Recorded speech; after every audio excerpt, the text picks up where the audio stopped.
It's my pleasure to welcome you to today's talk by Dr. Bleddyn Bowen on the topic of war in space, strategy, space power, and geopolitics. This is the title of a new book by our speaker today, and it's our pleasure to welcome him back to the laboratory. Bleddyn's been a participant in various workshop activities we've done over the last few years on space, which have been concerned with the general theme of war in space versus space in war. We've done a lot of thinking about what war in space might mean from a technical perspective, but a lot less thinking about how to relate what happens in space to what happens in a broader war, a broader conflict. In our dialogues on these things with Dr. Bowen and others, we've discovered a lot of work underway, and I commend to you his new book for breaking some new ground in this area. But as we've convened these workshops over the last few years, we've convened multiple workshops on the new domains of military competition, cyberspace and outer space. Our objectives as a research center have been to better understand those domains, but also the nature of competition within them, and to develop a core set of ideas around which to catalyze a conversation about the nature and requirements of integrated strategic deterrence. And conspicuous to me is that despite the varied topics of these workshops over the years on cyberspace and outer space, they've had some common characteristics. We've frequently found ourselves debating whether the incentives for large-scale action in the new domains early in conflict would outweigh the risks. We have found ourselves struggling to overcome the large divide between the domain specialists and the warfare generalists, a divide that's hampered, of course, by the secrecy that prevails in these areas. And in these workshops, we have frequently found ourselves trying to characterize how far along we as a community of interest are in developing the needed strategic thought, a topic that you might think CGSR puts people up to, but which naturally occurs in the flow of these conversations. And our most recent workshop focused on space strategy. The sense of the group was that without any obvious metrics, but as a general proposition, we're probably no more than 10 to 20% of our way thinking into the needed strategic thought about conflict in space and space in conflict. And this points to a simple conclusion that we need to do more to accelerate our climb up these learning curves. And so when I saw news of Bleddyn's new book, this seemed like an excellent opportunity for us to help accelerate this climb up the learning curve. Bleddyn is a lecturer in the School of History, Politics, and International Relations at the University of Leicester in the United Kingdom. He served previously as a lecturer in defense studies at King's College London. His new book on this subject was published by Edinburgh University Press this past summer. And he has a bachelor's degree, master's degree, and doctorate from Aberystwyth University in Wales. Before I turn to Bleddyn, let me remind you all of the ground rules. Bleddyn will offer introductory remarks of roughly 45 minutes, and then we'll turn to an off-the-record Q&A session. And to join that discussion, you may either put up your hand electronically or submit a comment or a question in the chat function, and I'll see that it gets into the flow. Without further ado, Bleddyn, thanks so much for making the time to join us. Thanks for your leadership on this topic. Over to you. Thank you very much, Brad, and thanks for the very kind comments and the very warm welcome and introduction.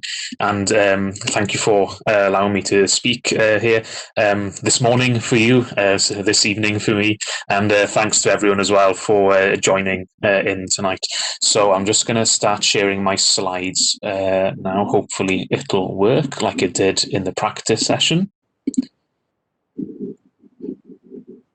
Now, hopefully you can see the slides. If you can't see the slides, yes, I see a thumbs up, good. If there are any problems, please scream at me because I am minimizing the chat and webcam interface here. So anything goes wrong, please scream because I can't see anything else from you whilst I've got these slides on. Okay, so I will aim for around 40 minutes, but because I usually get excited about these topics, I might run over a bit. So I will aim for 40 minutes. As Brad said in his introduction, this presentation really is based on my monograph, which came out with Edinburgh University Press this summer, which is more or less my PhD, which I study for at Aberystwyth University. It's been worked on since the PhD days with a bit of chopping and changing with a few chapters here and there. But the heart of the theory, of space power theory, pretty much came from the many years of study doing the PhD. And the book is called War in Space, Strategy, Space Power, and Geopolitics. So hopefully we are now on the argument slide. So I'm going to give you the basic argument to begin with before going into the theory in some detail. And the idea of the book and the idea of this presentation as well is really about education and hopefully providing useful concepts or ideas or facilitating better discussions about the nature of military power and strategic thinking as it applies to space, and what space power is then doing to general strategic thinking and military power on Earth in turn. The theory itself is based on 7 propositions. So whilst there's 100,000 words of me going on about space warfare in the book, hopefully the 7 propositions give readers something more tangible to hopefully try and remember, or remember what they hate about the book once they've stopped reading it, if they manage to make it all the way through. So hopefully it's just something that is easier to hang on to afterwards, rather than it being just 100,000 words of pure theory.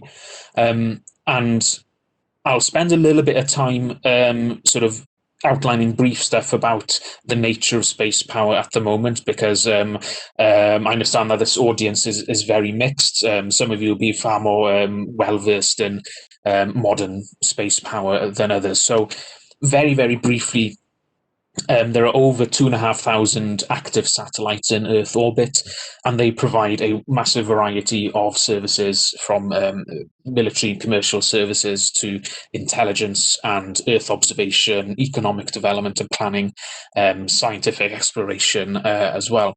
And in a nutshell, space power is used for war, development and prestige. Most things that states have put into outer space can be put into many of those categories.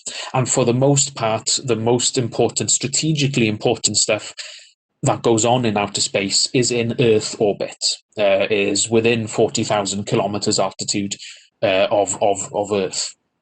And satellites provide essential economic and military services for any modern economic and military power today. And if you've been paying any attention to Space Force language over the last year, or US space policy language for many years before that, that mantra should be familiar to you. So one important thing to bear in mind at the start of this conversation, because this tends to come up with more generalist audiences, I'm not sure if it will here, but is a recognition that space has always been militarized. The militarization of space is not something that's new. The militarization of space, the use of space for military purposes, is as old as the use of space itself by humans.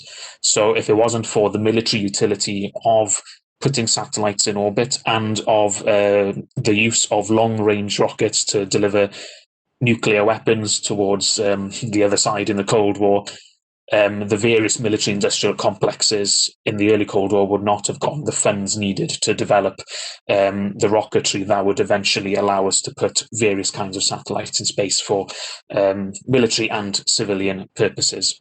So what we're talking about today, really, and what my book talks about, is thinking through war fighting in space. Because space is so militarily and economically important for modern power, generally speaking, if there is a major war between any major economy or power, it is a fair thing to assume that space systems and satellites will be part of the fighting, or will be targeted in some way. They will be attacked or harassed or neutralized or disrupted in some way or other. So the compelling sort of strategic logics for engaging in space warfare is there. So I'm going to be sidestepping the issue of space deterrence for this presentation, because I'm more interested in actually thinking through the practice of actually conducting warfare in space. So I'm more interested in what happens when deterrence fails rather than trying to instill deterrence. However, as many of you know, a good deterrence posture also relies on actually having a posture that means that, well, if deterrence fails, then you are able to see things through, which then creates more of a deterrent effect, which is the joy of the paradox of strategy. So with that sort of basic outline, I think we can move on to some of the theory. And hopefully, if nothing else comes from this presentation, I hope that some of these bullet points might stick with you. And what we have to remember really with space politics in general, not just the military or warfare aspects of space, is that space warfare is the continuation of terror politics by the means. What happens in space doesn't happen in a political vacuum. So many of you will know that I'm stealing from Carl von Clausewitz there, who famously wrote that warfare is the continuation of politics by the means. War is a political activity. Space warfare is no different. Space warfare is still war. And that means that the strategic concepts that we use to understand warfare and the politics of war also apply to outer space as well. Just because it's in orbit doesn't change the value of our terrestrial political concepts to do so. So next is that space power is in a necessary supporting role in war. Space is really about logistics. It's not Star Wars either in the Reagan sense or in the George Lucas sense.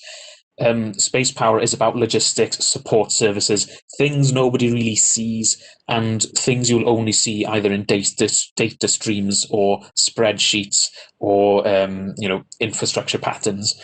You're not going to see big battles in space, only possibly very rarely, and even then you won't even see them, because it's not like we have cameras waiting to catch various kinds of explosions in space. Not like CNN enjoys broadcasting US Air Force drone strike footage, for example.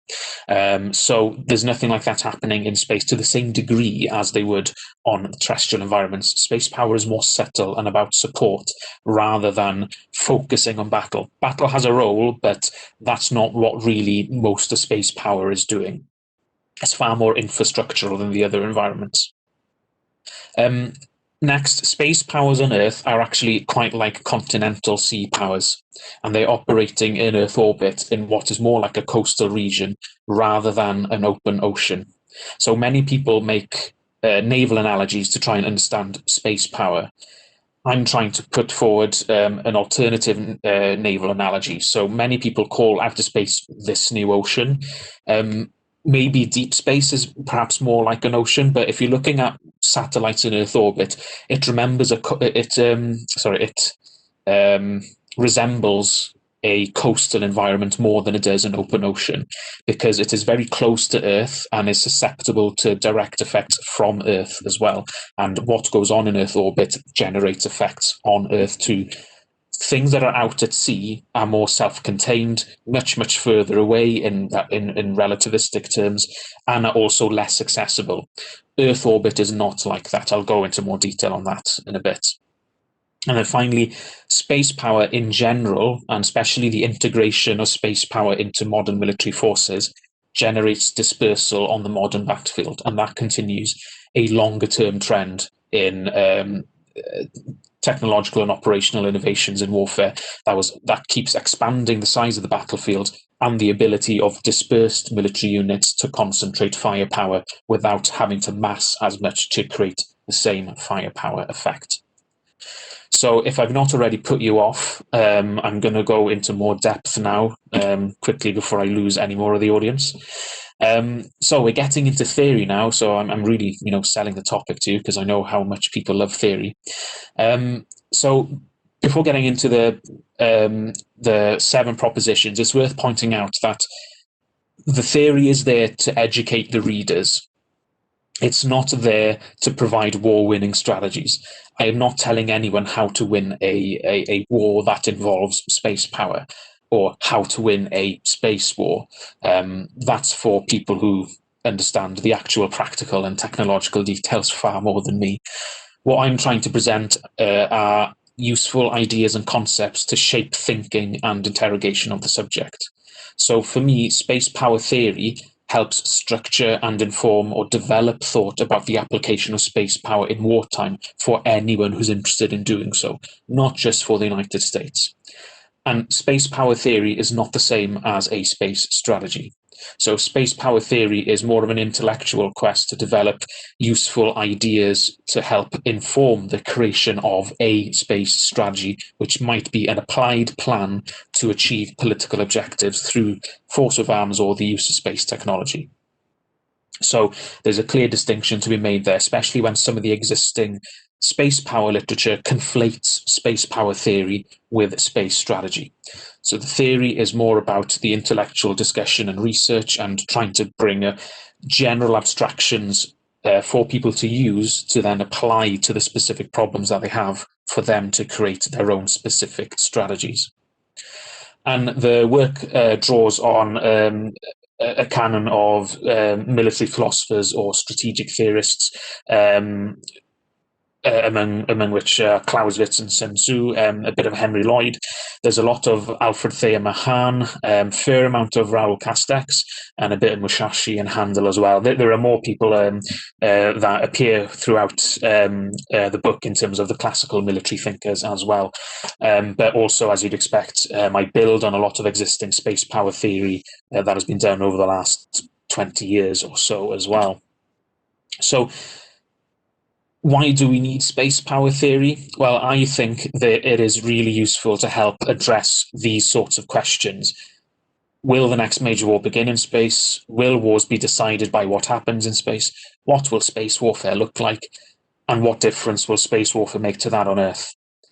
The answers to these questions aren't necessarily obvious, and they are abstract and general questions as well. So we don't know from one possible war to the next what the actual answers to these are going to be, but we can chart the possibilities of what might happen. And charting the possibilities requires good concepts and a good head for history, politics, strategy, and economics on the higher abstract levels, rather than getting into technical, tactical, or technological weeds, which is often the case in discussions on space weapons or satellite systems.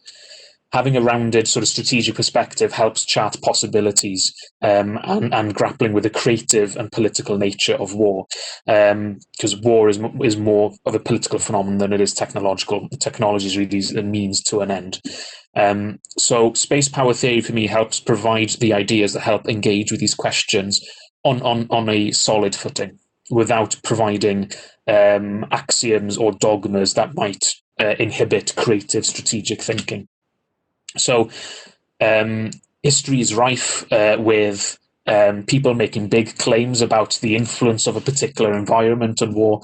Napoleon once quipped that if the French could control the English Channel for 6 hours, they could be masters of the world, because then Britain will just sue for peace and lose control of everything if they just control the English Channel.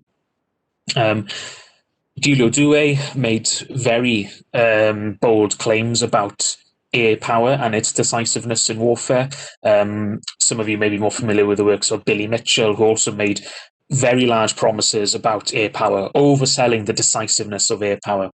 And a lot of the space power literature is guilty of doing the same, of making space power seem more decisive and influential than it actually may turn out to be by saying it's something that is guaranteeing victory.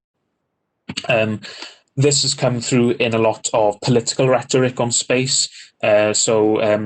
LBJ and JFK made such remarks, some of which, of course, were in election campaigns. So you have to sort of mostly ignore what people say in election campaigns, really, even before the age of Trump.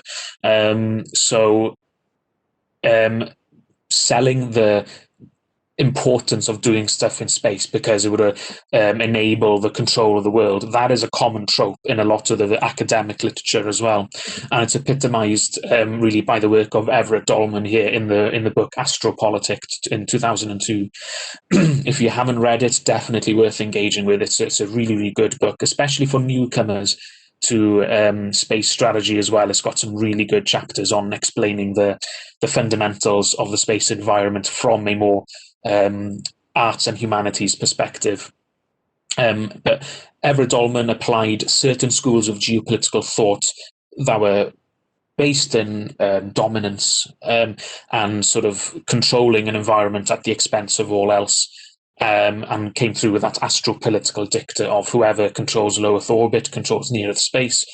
Whoever controls near Earth space dominates terror. Whoever dominates terror determines the destiny of humankind.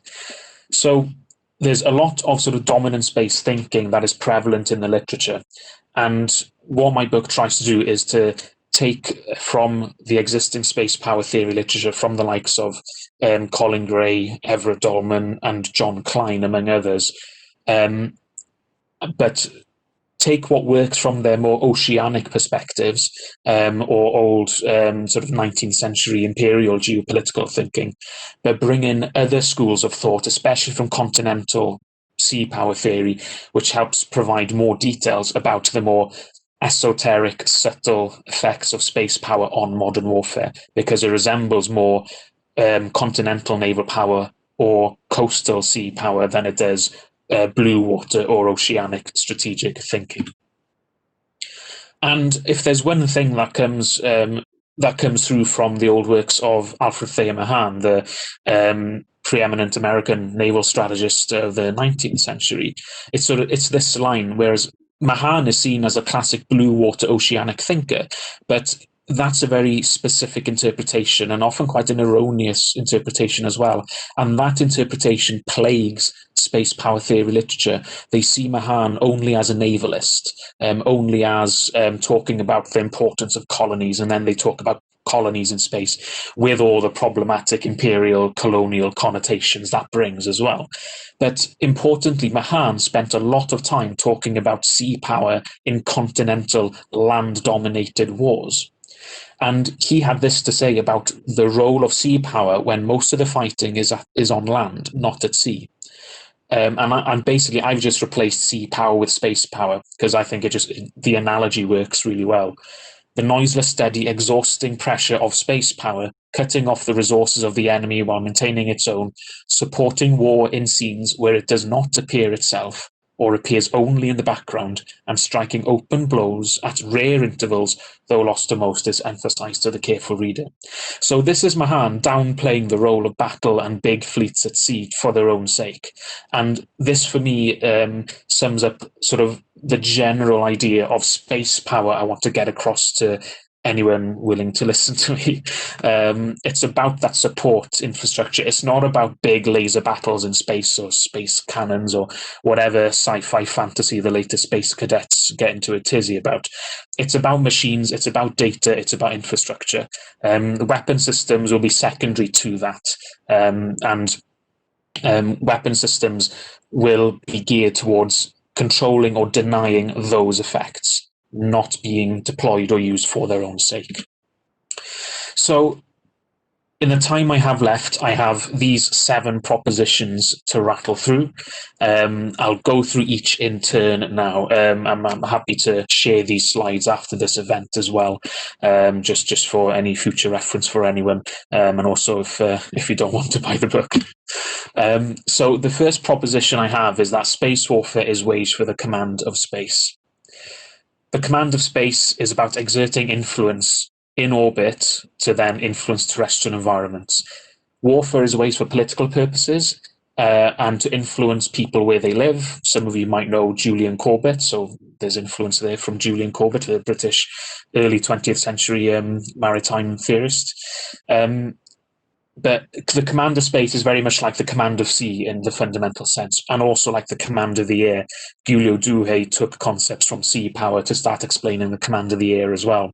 It's about commanding a transient environment that we pass through, we can't control, we can't inhabit, but material and communications travel through, and it's about exerting influence on that geographic medium.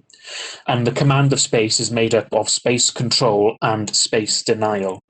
Controlling your own space infrastructure is not the same as denying the enemy their space infrastructure as well. And you can engage in forms of space denial activities even if you don't have much of your own space infrastructure to control. Thinking of North Korea, for example. No space infrastructure by themselves, but they could launch a high-altitude nuclear detonation and engage in a form of space denial by knocking out a certain swath of Earth orbit and whatever satellites are caught within the effects of that nuclear blast.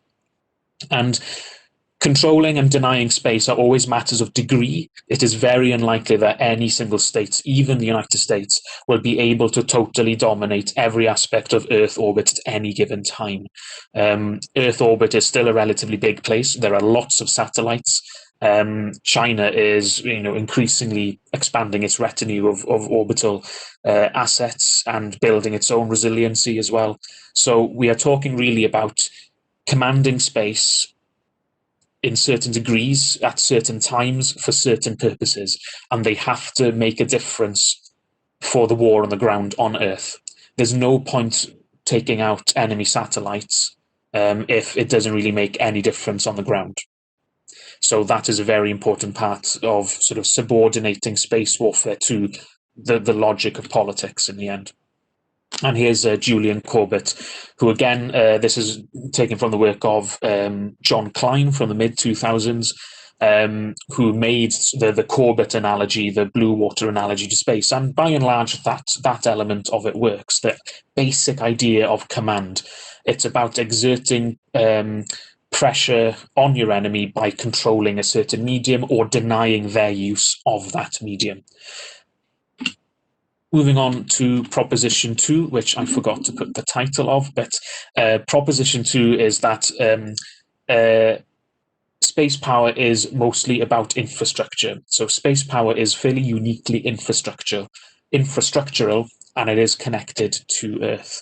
So even though that in terms of politics and strategy and those concepts, whilst there's a lot of analogies that can be made, of course, it doesn't mean that technological differences or the physical differences don't matter. They do.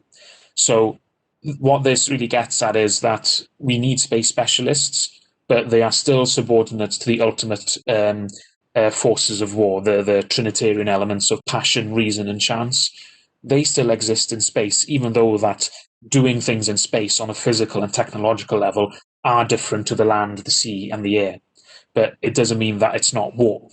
So it's about that connection between what is similar on a basic political and strategic level being very different in tactical and operational terms.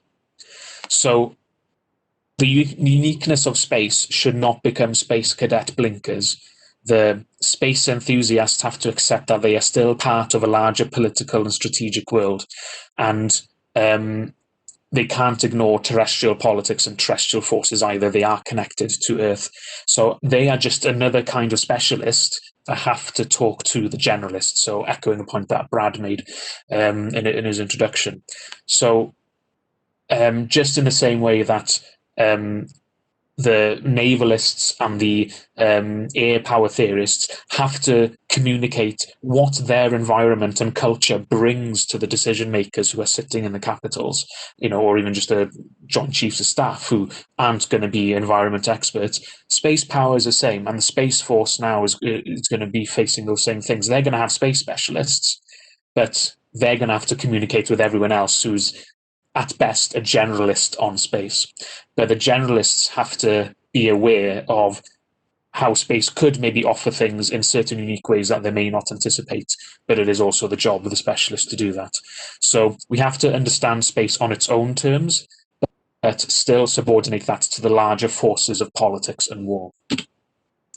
Third, the command of space does not equate to the command of Earth. This is where I take quite a lot of issue with some of the existing space power literature, which tends to overemphasize the role of battle and control of space for wars on Earth. So there's a lot of talk about the high ground or the ultimate high ground in space. I think this is a lazy concept. It really oversimplifies what the role of space power is in warfare and what Earth orbit is, and also how high grounds actually work in wars. So even when you have the literal high ground in a theatre of operations, a good enemy can find their way around it to negate what you have there. So there's a lot of simplistic mechanistic thinking, especially on certain national security blogs from the United States on space, that are extremely simplistic in the way they talk about the ultimate high ground in space and how it must be dominated at all costs. Well, even if you were to dominate it and to have unchallenged control, it doesn't mean that you're going to be guaranteed success on Earth. So you can still lose. And I find it odd that so many Americans still push that, despite the experiences of Iraq and Afghanistan over the last 20 years, where the Americans were unchallenged at all in space. So it very much depends on the particular case at hand. There are some conflicts where losing the control of space could be more influential than others, and to different participants. But the theory can't rule stuff out, and it can't be that dogmatic about it. So in terms of a China-America war over Taiwan, there's definitely more grounds for thinking about space as perhaps a center of gravity for the United States.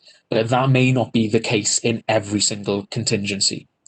It also depends how you apply the concept of center of gravity, which is another rabbit hole I'll avoid for the purposes of brevity. But it's about challenging sort of the simplistic arguments about the center of gravity and the ultimate high ground in space, which don't reflect how you can still do stuff on the ground on Earth, even if you're operating in a degraded space environment. There are options open to resist and adapt, depending on the situation at hand. So I'm trying to push back on astrodeterminism, thinking that what happens in Earth orbit will determine what goes on in space. It's a question of degrees and influence, not determinism from space. And looking onto the actual history of naval warfare and maritime strategy, again, a lot of space power theorists have a fairly reductionist view of that history, because a lot of the time, if you have a dominating force on a medium, the enemy will seek to deny that battle for you. So the denial of battle is also important when thinking about space warfare, because if you are sure to win an engagement, the enemy has every reason to deny that and maybe lead you on a merry chase as they go about it as well. And there are plenty of examples of that throughout military history. So, that proposition is really about trying to say, well, space may not be that decisive if you dominate it in a war. It depends very much on the situations on the ground or sea or the air. But also, winning battles in space may not have the decisive results that you want as well. So it's pushing back on a lot of literature that says otherwise. Proposition 4, the command of space manipulates celestial lines of communication. So this is about giving some sort of focus towards proposition 1, the command of space. Okay, well, what do you actually need to command in space? And choke points can form in Earth orbit based on preferred routes of travel, clusters of orbits, and high-value positions and high-value targets or communications hubs. So celestial lines of communications or clocks can form, and they help just provide a particular geographic focus to space strategists. So I talk through choke points and blockading possibilities in those in proposition 4.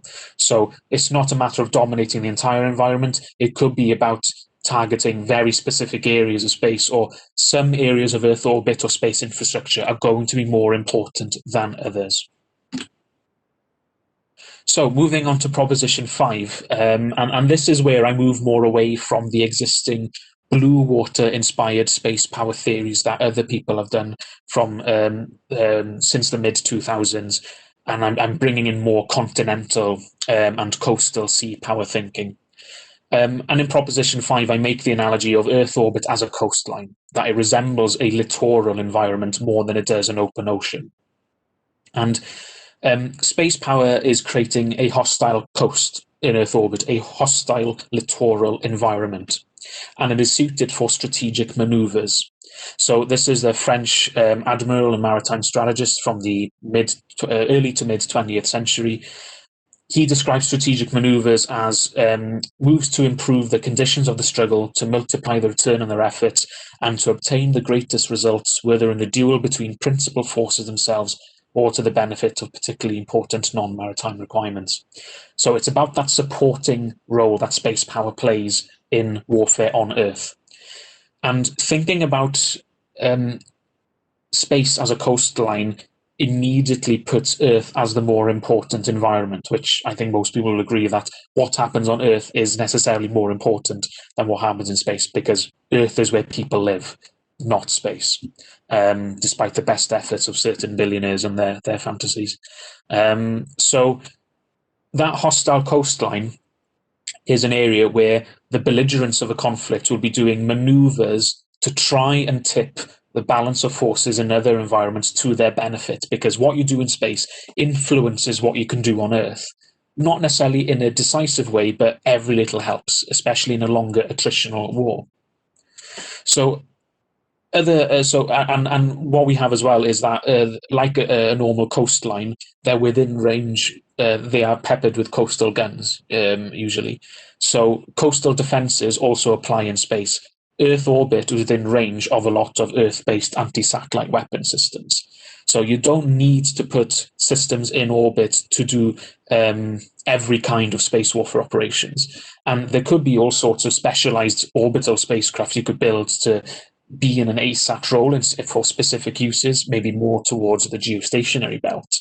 But again, if that might resemble more coastal attack craft that are optimized for coastal defenses and coastal operations against large lumbering fleets, like in maritime strategy. So specialized coastal craft and various schools of thought from the French maritime strategy in the late 19th century can offer a lot of insight here.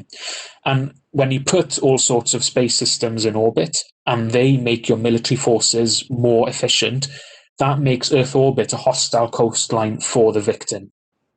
Then that proposition also goes into astroeconomic warfare and how that can influence the economy of force on Earth. So what that does to neutrals and third parties in turn. The coastline is a fairly cramped environment in many ways, especially certain parts of low Earth orbit and geostationary orbit now. So what are the roles of neutrals and third parties? This is something a lot of previous space power theory just hasn't really looked at. And many neutrals are going to have to think, well, are they in an armed neutrality where, say now if the United States is not involved in a war that involves space assets by other maybe smaller powers, the United States can enjoin armed neutrality. Everybody knows that if anyone dares do something to an American asset, they risk retaliation of some sort or punishment. The other side, though, small space powers caught up in a China-America war, they might face abused neutralities where they might be forced to lump in with a certain faction to a conflict in order to protect themselves, because then they will be a target for both sides. And this stuff has precedence throughout military history and also looks at the role of smaller actors in the larger naval conflicts of the past. Then there's the logistics and terrestrial needs, and continental sea power was always focused on assisting the main land front in a war. And the same is true for space power. Space power and space infrastructure is there to support major operations on Earth. It's about the logistical support, and that in turn creates space as strategic depth. A good example of this is the Israeli Defense Forces, who are able to modernize with space systems in no small part due to American military integration with Israel, or vice versa, I should say, and their ability to have extremely efficient forces to make up for the lack of numbers and the lack of territory that they can use in defensive operations. So space power provides strategic depth in many ways. Proposition 6, we're getting to the end, you'll be glad to hear. Space power exists in a geocentric mindset. So as well as the strategic geographic impact of space as a coastline, there's also the cultural element as well. So strategic and military cultures develop through experience in institutions. And continental navies, as opposed to island navies, like Britain, so the French Navy or the Soviet Navy or the Indian Navy, they struggle to win their battles in budgetary disputes or to be the most favoured service of a particular polity. And Raja Menon, a Indian rear admiral, also a maritime strategist, said that naval planners have a difficult task here because the strategy they advocate is unglamorous, uncertain, and quite often boring compared to what the Army and the Air Force presentations are on the same subject. No ordnance is expended, no battles are won, and the damage is only visible in statistics. Raja Menon is talking about the blockading or maritime policing elements of naval power in a continental war, where economically very, very important economic weapon against, say, Pakistan in the Indian case, but it's not something that necessarily grabs the newspaper attention. And only really things happen when the Indians sink a submarine, for example. So space power is going to face a lot of the same problems because space power is really about logistics and data, which nobody really sees. Nobody can really see a satellite, and I don't count amateur space observers because they are not most people. People who can track and identify satellites from their backyards, they're the special people, and I admire them because I have no idea how to get started on that. So what we have really with space power is that it is conditioned by geocentrism and what is really a continental mindset. So space power exists in a geocentric mindset. Most people don't care about space. And I break the hearts of space cadets when I tell them this. Most people have a completely utilitarian approach to space, if they have any approach to space at all. As long as it works, that's what matters, and then they don't want to talk about it. They'll only hear about space when things go wrong. And the military is no different. So what happens in space will be happening alongside people who are more interested in funding the terrestrial military services. Already the US Space Force, it's not even, well, it is a year old now. It's already had a TV series lampooning it. That's a real challenge for the image of a service, and the TV show wasn't even that good either. So I don't know if that's good or bad for the US Space Force really itself, whether that, given that show, fell pretty flat. So any space service will have that problem. So even now in the United States, with a separate, a space corps within the Air Force, it still has to fight those budgetary and cultural service battles to fight its corner against other people who don't care about space, because it's a secondary environment, it's a littoral, it's an adjunct, it's a supporting environment. It's not where things go boom, especially when Space Force doesn't really do any of the astronaut stuff, and that is what most people think about space, and that's a civilian activity really. So space power is under the primacy of Earth, and the Space Force in the US will find the same problems as it did under the Air Force, just in a slightly different environment. It's going to be fighting the Joint Chiefs of Staff as well as the Air Force now, rather than just fighting internally against the Air Force. And the space elements of military forces in other parts of the world also have the same problems as well, in terms of fighting for their corner under military and strategic cultures that are terrestrially dominated and terrestrially orientated, because that's where people live and that's what people know. And so do space forces do it better? I guess we'll find out with the United States. And it's not necessarily always the case that a separate force is always better, but we shall see how things happen, because good ideas can always be ham-fisted in execution. But I'll be following the US Space Force with great interest. So final proposition, space power enables dispersed forces and concentrated effects. So this is about the hard edge of space power, the so what of space power that will bring in those generalists. They want to know the so what. They don't care about exotic space weapons unless they might change something dramatically, which they won't. Marginal gains for the most part. Space systems and space power, they're really perpetuating an existing trend of longer range warfare, more precise warfare, more intense forms of fighting, more coordinated, more networked warfare. So space power is not something new in that regard. It's just accelerating something that was already in play. So precision strike warfare, being able to bomb targets reliably, with one munition, one shot, one kill, accuracy to within, less than a meter in all weather conditions, stuff like that.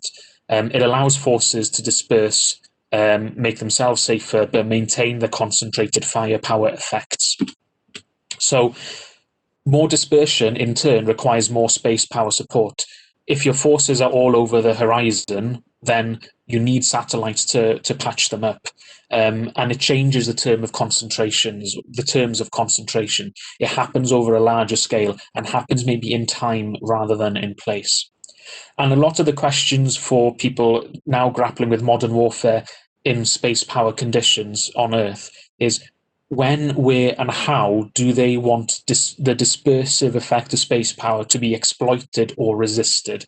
So China and America have different times that they might actually want to launch major offensives against satellite systems, whether it's disruption or destruction, doesn't really matter in terms of this sort of general debate or general discussion.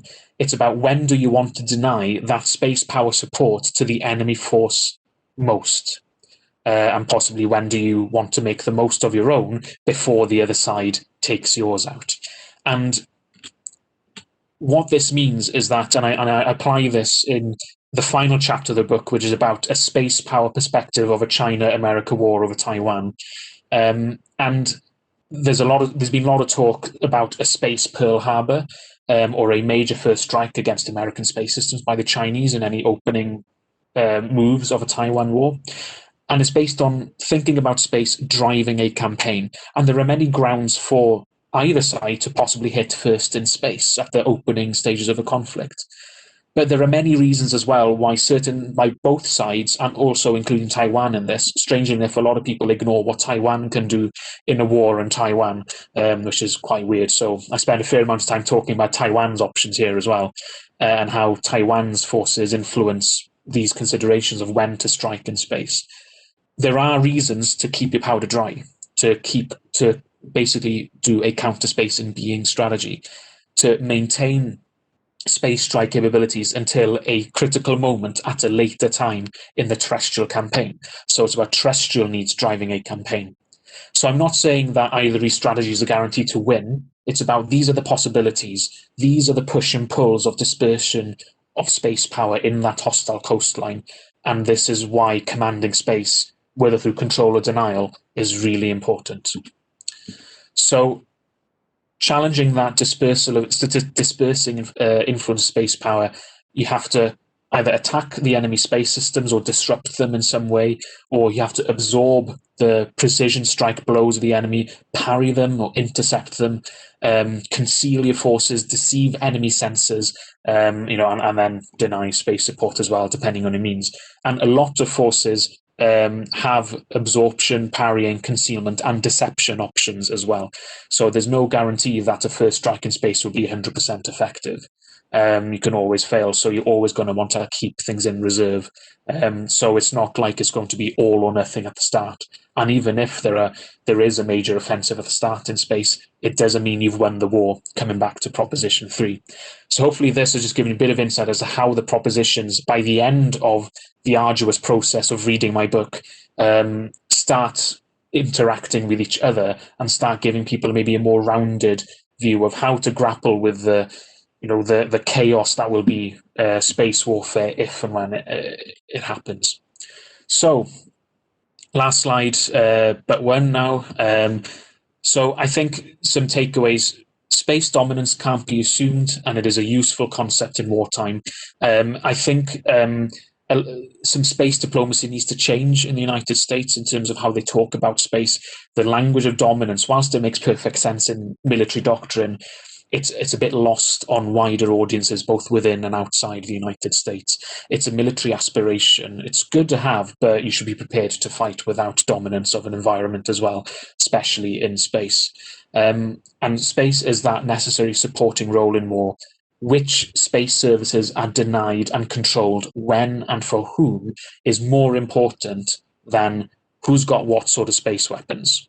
The so what of what effect they will have on space infrastructure is more important. And wars may or may not begin in space, and they may or may not be decided there either. So anyone who is looking for simple answers, don't read my book. There won't be simple answers, but hopefully you'll get to the end of the book with a better handle on how to come to possible answers like that in the particular situations or scenarios that you might be interested in or tasked with. Space powers on Earth are like continental sea powers. They are not island naval powers. There are no space-based space powers. Everyone on Earth shares the same planet. So there are other ways to inflict harm and destruction and death on other people on Earth without having to go through space to do it. Unlike island powers, which had to put everything they did via the sea to get anywhere. We all share the same planet, and two powers going to war with each other could be neighbors on Earth, and that start shooting at each other in space as well. So, and then finally, finishing with Clausewitz, space warfare is the continuation of terran politics by other means. Politics will shape a lot of what happens in space, what actions are beyond the pale, what's acceptable. But it's also important to remember, like in Proposition 2, that we have to also understand what space is doing on its own based on its unique sort of technological characteristics. So thanks very much for listening. My contact details are there. I guess I'll receive your hate mail given based on how you don't like theory. Please email, or you can abuse me publicly on Twitter. That's it. Thank you very much. I look forward to the discussion. Thanks, Bleddyn. Thanks very much. That was very interesting and thought-provoking.